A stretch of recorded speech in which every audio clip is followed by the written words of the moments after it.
ამერიკის შეერთებული შტატების პრეზიდენტი დონალდ ტრამპი ახლო აღმოსავლეთის 4-დღიანი ტურის ფარგლებში კატარს ეწვია. ის შეხვდა კატარის ემირს, შეიხ თამიმ ბინ ჰამად ბინ ხალიფა ალ-თანის და მასთან ერთად დედაქალაქ დოჰის მახლობლად ლუსალის სასახლეში ისადილა. ლუსალის სასახლეში ლიდერებმა პრესკონფერენციაც გამართეს და ერთმანეთს ახლო აღმოსავლეთში მიმდინარე კონფლიქტების მოგვარებაში დახმარებას თხოვეს.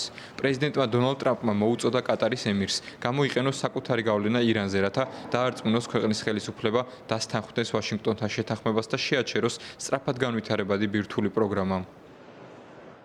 And I hope you can help me with the Iran situation. ვიმედოვნებ, რომ დაგვეხმარებით ირანის სიტუაციის მოგვარებაში, რადგან ეს ძალიან საშიშია და ჩვენ გვინდა სწორედ მოვიქცეთ. გსურს ისეთ რამის გავუმკლავდეთ, რამაც შესაძლოა მილიონობით სიცოცხლე გადაარჩინოს, რადგან მსგავსი სიტუაცია, როცა იწყება, უკონტროლო ხდება. მე ეს ყველაფერი მინახავს. ისინი ომში მიდიან და ყველაფერი უკონტროლო ხდება. ჩვენ ამას არ დავუშვებთ. გულისხმობ, რომ მხოლოდ ორი კურსი არსებობს, არა 3, 4 ან 5, არამედ 2. ესაა მეგობრული და არამეგობრული.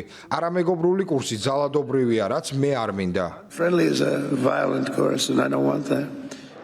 შეერთებული შტატების პრეზიდენტს დახმარება კატარის ემირმაც სთხოვა. მან მოუწოდა დონალდ ტრამპს დაიწყოს ეწოლა ისრაელზე ღაზის სექტორში მშვიდობის დასამყარებლად. კატარმა წარსულში ისრაელსა და ჰამას მოლაპარაკებებისთვის დოჰაში უმასპინძლა. Right now, ამ მომენტშიც, როცა საღამოს აქ ვართ შეკრებილი, ჩვენი გუნდი ინტენსიურად არის ჩართული დიპლომატიურ პროცესში, რათა უზრუნველყოს ღაზაში ცეცხლის შეწყვეტა, დაიცვას ყველა მშვიდობიანი მოქალაქე, განსაკუთრებით უდანაშაულო ქალები და ბავშვები, და ასევე გაათავისუფლოს ყველა მძევალი. ამ კონფლიქტის დასრულება რეგიონის სტაბილურობის გასაღებია. მხარეებმა ეკონომიკური შეთანხმებებიც გააფორმეს.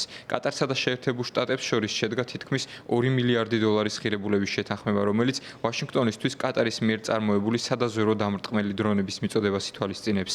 აგრეთვე 200 მილიარდი დოლარის კონტრაქტის ფარგლებში დოჰას 160 სამოქალაქო ავიალაინერი გადაეცემა.